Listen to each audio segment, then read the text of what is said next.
సోదరుడు వంశీ మన జాతీయ ఉపాధ్యక్షుడు మాట్లాడారు. ఓకే, కదిజ్ఞాస్ మిత్రులారా, అలాగే జై భారత్ విజయ విహారం పాఠకులు ఎవరైతే ఈరోజు ఇక్కడికి వచ్చారో మా వాళ్ళ టైం గుర్తు చేస్తున్నారు, వాళ్ళందరికీ కూడా నేను ధన్యవాదాలు తెలుపుకుంటున్నాను. మిత్రులారా, నిన్న సాయంత్రం నుంచి ఇప్పటి వరకు జరిగిన సంఘటన, రమణమూర్తి గారి మీద దాడి ఏదైతే జరిగిందో ఆ సంఘటనని అటు ఇన్స్టాలో కానీ, అటు ఫేస్బుక్లో కానీ, అటు యూట్యూబ్ కామెంట్స్లో కానీ, లేదంటే బహిరంగంగా కానీ, లేదంటే ఇక్కడికి వచ్చి ఖండించిన మిత్ర సంఘాలకి, వీటన్నిటికి కూడా నేను ప్రత్యేకంగా నిరంతర ఉద్యమాభివందనలు తెలుపుకుంటున్నాను. మిత్రులారా, ముఖ్యంగా మనం అర్థం చేసుకోవాల్సింది ఏంటంటే,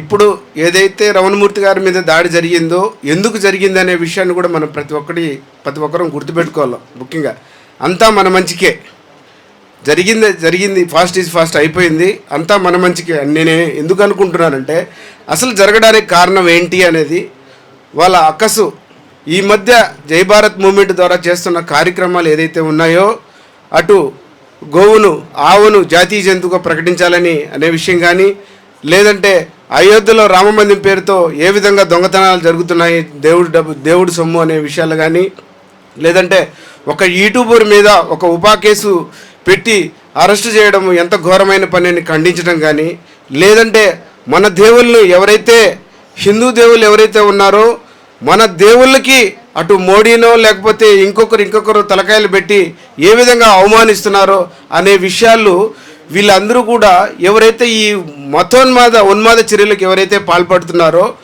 వాళ్ళ బారి నుండి ప్రజల్లో అవగాహన కల్పిస్తున్నాడు రమణమూర్తి గారు.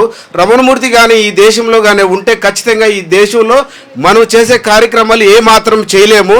కాబట్టి రమణమూర్తిని ఏదో ఒక విధంగా మనం అడ్డుకోవాలనే ఉద్దేశంతోనే నిన్న ఆ విధంగా అది జరిగింది. మిత్రులారా, కాబట్టి మనమంతా కూడా ఆలోచనతో ఎవరైతే హిందువులుగా ఉన్నామో మనమంతా గమనించి ఈ మతోన్మాదం అనే దానికి స్పష్టమైన క్లారిటీ ఎలా వచ్చిందంటే రమణమూర్తి గారితోనే వచ్చిందని ప్రతి ఒక్కరు ఈ రెండు రాష్ట్రాలుగా దేశంలో కూడా చెప్పగలుగుతారు. కాబట్టి మనం మతోన్మాదులము అని దేశంలో ఉండే ప్రతి ఒక్కరు గమనిస్తున్నారు. కేవలం మన మతస్థులు ఇన్ని రోజులు 90s 80 నుంచి కూడా మతాన్ని మనం వాడుకుంటున్నాము.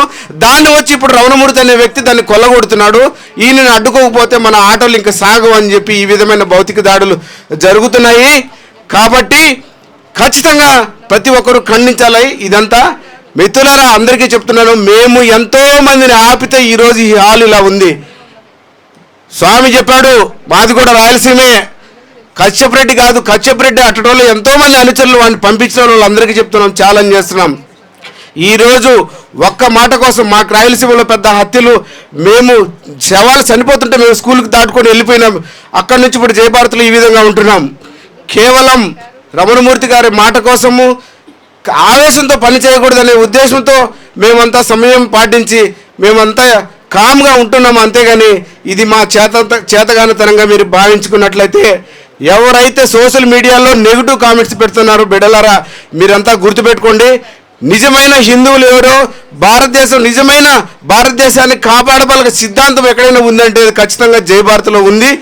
మేము రమణమూర్తి గారిని, ఈ దేశాన్ని ఏ విధంగా కాపాడుకోవాలనే విషయం మాకు దాని మీద ఖచ్చితంగా క్లారిటీ ఉంది. కాబట్టి ఇలాంటి ఇలాంటి మతోన్మాదులు ఎంతమంది వచ్చినా కానీ మమ్మల్ని ఆపలేరు చెప్తున్నాము. ఇది కేవలం రమణమూర్తి గారి మీద పడిన చెయ్యి కాదు, ఇది యావత్ ప్రపంచం, యావత్ భారతదేశం మీద మీరు చేశారు. ఖబర్దార్, ఈరోజు చెప్తున్నాము, మేము ఆలోచనతోనే కొడతాం, ఖచ్చితంగా మా సబ్జెక్టుతోనే కొడతాము. ఈ దేశ ప్రజల్లో ఇందాక నేను చెప్పినట్టు ఈ దేశ ప్రజల్లో అవగాహన వచ్చింది, ఎవరు హిందువులు, ఎవరు మతస్థులు, ఎవరు మతోన్మాదులు, ఏది వినాశన ధర్మం, ఏది సనాతన ధర్మం అనేది ప్రతి ఒక్కరూ తెలుసుకోబోతున్నారు. కాబట్టి ఈ ఆటలు ఖచ్చితంగా మీకు సాగనేమము. ఖబర్దార్ మతోన్మాదులారా, ఖబర్దార్ అని చెప్పి ఈ భారతదేశాన్ని కాపాడుకోవడానికి కదిజ్ఞాసులుగా మేము ఛాలెంజ్ చేస్తున్నాము. మీరేం చేసుకుంటారో చూసుకోండి. ఇందాక మా లోక్నాథ్ చెప్పాడు, శిరమ ఇవ్వడానికి మేము రెడీగా ఉన్నాము. కాబట్టి మేము శిరస్సు అర్పించడానికైనా రెడీగా ఉండి మీ మతోన్మాదులు ఉండి ఖచ్చితంగా ఈ భారతదేశాన్ని కాపాడుకుంటాం. ఎవరైతే మా హిందూ మతస్థులు ఎవరైతే అమాయకులు ఉన్నారో వాళ్ళందరినీ కూడా ఈ భారతదేశం నుంచి మేము కాపాడుకోవడానికి రెడీగా ఉన్నాము. కాబట్టి ముఖ్యంగా చెప్తున్నాం, కశ్యపరెడ్డి ఒక్కడే కాదు, అంతమంది ఎంతోమంది బ్యాక్గ్రౌండ్లో ఉన్నారు, వాళ్ళందరికీ కూడా హెచ్చరిస్తున్నాము. మీ ఆటలు ఇంకా 2 రాష్ట్రాల్లో కాదు, ఈ భారతదేశంలోనే సాగవు అంతే. కాబట్టి జాగ్రత్తగా మేము ఎందుకంటే కామ్గా ఉండి ఖచ్చితంగా మనం ఆలోచనతోనే చేయాలా. ఈ భారతదేశాన్ని కాపాడుకోవడానికి ఖచ్చితంగా ఆవేశం పనికిరాదు, ఆలోచనతో చేయాలనే ఆ మార్గంలో నడుస్తున్నాము, ఆయన మార్గంలో నడుస్తున్నాము. ఖచ్చితంగా ఈ భారతదేశాన్ని కాపాడుకుంటాము, రమణమూర్తి గారిని కూడా కాపాడుకుంటామని మేము తెలియజేస్తున్నాం. జై భారత్, జై భారత్, జై కదిగ్నాసి, జై జ్వాలా. Thank you.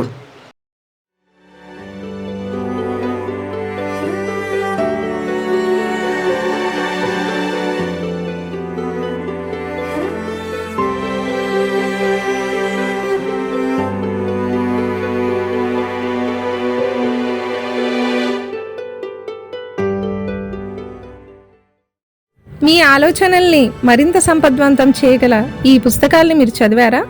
ప్రతులకు జై భారత్ పబ్లికేషన్స్ 9848030089.